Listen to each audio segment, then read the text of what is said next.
daleen ak jàmm ak internet yi ni chiffre saa su ne rek nongu leen di jaajëfal ginnaaw rek dana ñëw ci xibaar bu ñeel mbirum Ousmane Sonko ak kii di Adji Sarr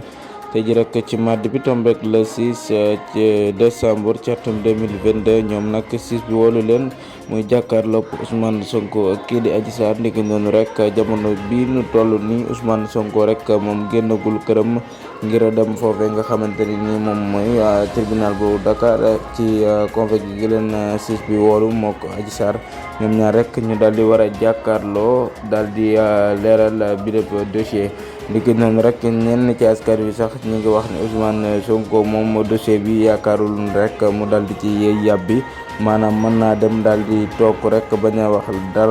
dara lu jëm ci dossier bi ndiki noonu mbirum Pape Alé Niang bi nga xamante ne nag ña ngi ko téye ca nungu siin jabaram rek moom daal dina fay demoon fan yi rek passé ñaari ci fan rek nee na moom ginnaaw rek ni mu fekkee borom këram bii di Pape Alé Niang neex ko dara te it wér-gu-yaram moom sooxe na lool moom soxna si Pape Alé Niang moom nag ginnaaw rek moom moo xam ne dogal boobu Ousmane Sonko nag ñu ngi ko taaxelu di leen ko toppal xibaar yi ba xam mook Adji Sarr seen jàkkaarloo boobee noonu fan lay mujjee incha allah des na leen ko toppal ngeen taaxel lañu rek ci yeneen xibaar jaa ngeen jëf.